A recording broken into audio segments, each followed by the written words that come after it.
Donc, je me présente. Moi, je suis un ancien agent immobilier. J'avais jusqu'à 5 agences, une vingtaine de collaborateurs. Ça fait 15 ans que je fais du marchand de biens. Je suis adhérent à l'UNIS, qui est un syndicat immobilier. Et je suis titulaire de toutes les garanties, notamment la responsabilité civile professionnelle, qui malheureusement n'est pas obligatoire pour le marchand de biens. En 15 ans, j'ai fait plus de 150 acquisitions, plus de 600 lots. Sur 2023, une vingtaine d'acquisitions, 65 lots.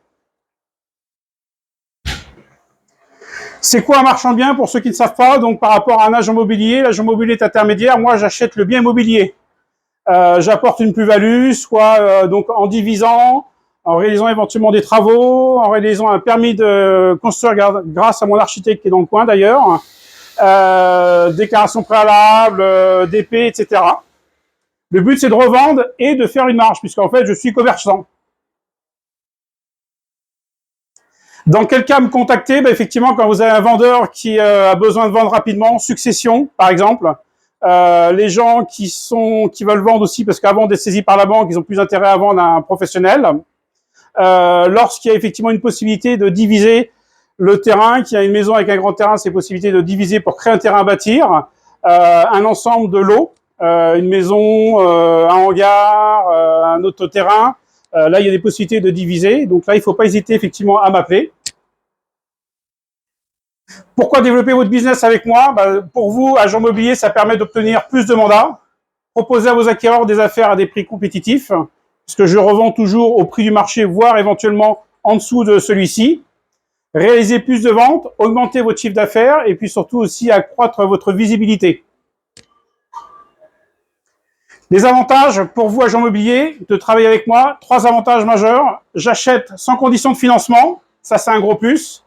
Un autre gros plus, c'est je vous donne le bien en exclusivité jusqu'à la vente. Je ne fais pas comme certains qui vous le donnent pendant 2 mois et après le récupèrent. Et puis effectivement, je suis un vrai professionnel marchand de biens depuis plus de 15 ans.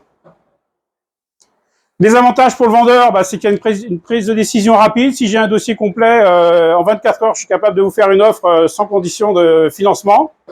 Pas de délai de rétractation parce que je suis un professionnel. Et puis effectivement, paiement comptant. Pour vous, vous avez une première commission quand vous achetez, enfin quand j'achète le bien.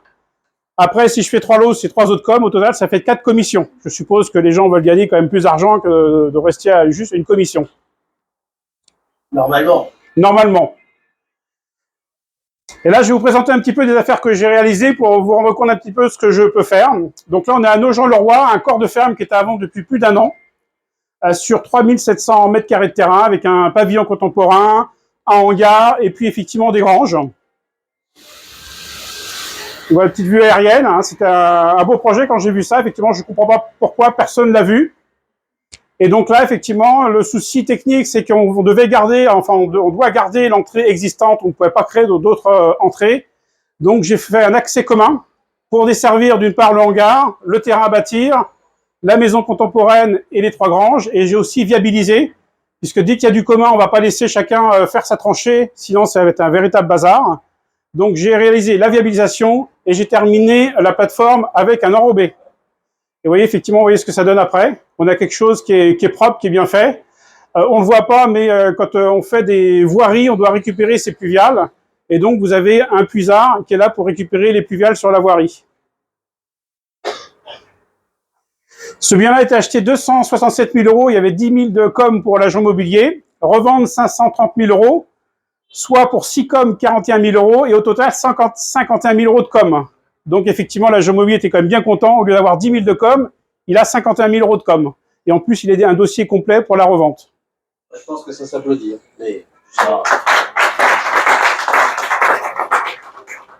J'achète aussi des propriétés où il y a un grand terrain. Il est possible de créer plusieurs terrains à bâtir. Donc là, on est sur Boutigny-sur-Essonne, dans le sud Essonne. Une maison sur 2500 mètres carrés de terrain. Donc là, effectivement, j'ai créé 4 terrains à bâtir. C'est une belle propriété. On s'est arrangé, il y avait 3-4 beaux arbres pour que ceux-ci se trouvent en fait au niveau des angles de la division pour ne pas les abattre. Et donc on a gardé les arbres et il n'y a pas eu besoin d'abattre 2 arbres pour créer les terrains. La piscine avec son local technique a été rattachée à un terrain qui est le Lodé, ce qui fait qu'il n'y a pas eu non plus besoin de démolir la piscine. Et ça a permis effectivement de vendre au prix du terrain. La personne qui a acheté ce lot-là, elle a eu la piscine gratuite. J'achète aussi des biens atypiques. Là, c'était un lot de garde-barrière que j'ai acheté directement à la SNCF, dans l'Eure-et-Loire. Après, j'ai revendu lot par lot. Le numéro 18 n'avait pas d'assainissement, donc j'ai fait un dossier technique avec un devis pour créer un assainissement individuel. J'achète aussi des ensembles de maisons à Sacla, dans le sud d'Essonne. C'est un ensemble de 2 maisons, c'était la même famille qui habitait. Ils savaient qu'ils pouvaient diviser, puisque chaque maison a son compteur Enedis, son compteur rose, sont tout à l'égout. Ils n'avaient pas envie de s'embêter et ils ont préféré me vendre à moi, sachant que j'allais faire une marge, mais eux n'avaient pas les embêtements et ils savaient qu'à telle date, ils toucheraient l'argent. Forge des Bains, il y a un petit peu de boulot. On est sur une maison de 1700 mètres carrés avec un hangar. Là, il a fallu déjà vider la maison puisque j'ai eu du mal à passer dans la maison tellement c'était blindé. Donc, vider la maison. Après, il a fallu débroussailler puisque ça faisait au moins une bonne quinzaine d'années que la personne n'avait pas mis les pieds dans le jardin. Et ensuite, il a fallu démolir ce hangar avec une base en parpaing et une toiture en amiante. Donc, tout ça a été fait dans les règles. Avec un diagnostic amiante avant travaux et par une entreprise spécialisée où j'ai les bons de retrait pour l'amiante. Et donc, j'ai créé 2 terrains à bâtir et une maison. Cette maison-là, on s'est dit que ça va être un peu compliqué à la vendre puisqu'il y a quand même beaucoup de travaux à prévoir. Et moi, j'ai pensé plus aller vers un investisseur. Donc, j'ai fait un certificat d'urbanisme qui valide un projet de 4 appartements. Et c'est ce qui a permis de vendre cette maison pour un investisseur. Là, on est sur La Chapelle-Mouty, dans le 77. Je fais aussi de la démolition. Les granges, en fait, il y avait plus de 300 mètres carrés de granges, trop abîmées pour être rénovées. Et puis le maire, effectivement, préférait des terrains à bâtir. Et donc, j'ai démoli les granges et j'ai fait les terrains à bâtir. Là, c'est à Voves, toujours dans l'Eure-et-Loire, où là, c'était un ancien hôtel-restaurant. J'ai créé donc les 11 appartements. J'ai fait le ravalement, j'ai changé les fenêtres. À ce moment-là, je ne connaissais pas encore le rénov'. Et j'ai créé les 22 places de parking, les 11 caves, un appartement témoin, et les appartements ont été vendus bruts, viabilisés. Une grande partie des acquéreurs étaient des investisseurs et après des primo-accédants. Là, on est sur Paray-Douaville, dans le sud du 78, un beau corps de ferme. Et ben là, c'est de la pure division. J'ai divisé, mais après, toujours pour améliorer et vendre dans de meilleures conditions, j'ai déposé les permis de construire pour chaque grange et j'ai fait réaliser les devis de viabilisation. Méréville, sur un beau terrain. Qu'est-ce qu'on peut faire avec un beau terrain comme ça? Eh ben, un petit lotissement. Là, j'ai fait un lotissement d'une dizaine de lots. Donc, j'ai fait tout ce qui est voirie, viabilisation, et les lots ont été vendus libres de constructeurs. Voilà ce que ça donne une fois terminé le lotissement. Ça fait quelque chose de propre et il ne reste plus qu'à construire après. Là, on se balade un petit peu à l'Abergement-les-Sœurs. C'est pour vous montrer qu'effectivement, j'étais par là dans le relationnel. Une longère sur un beau terrain. J'ai fait une pure division et j'ai revendu 2 lots. J'achète aussi les immeubles. Là, c'est un immeuble d'une quinzaine d'appartements. Il y avait à peu près un tiers qui était occupé. Donc, j'ai fait une mise en copro. J'ai revendu donc les lots libres pour souvent des primo-accédants et les biens qui étaient loués ont été vendus à des investisseurs. Donc il y a toujours des solutions. Après, il faut bien acheter pour derrière revendre avec une rentabilité intéressante. J'achète aussi des usines. Là, on est sur Ferrières-la-Grande. Pour ceux qui sont bons en géographie, c'est à côté de la frontière belge, après Maubeuge. On est sur un peu plus d'1 hectare.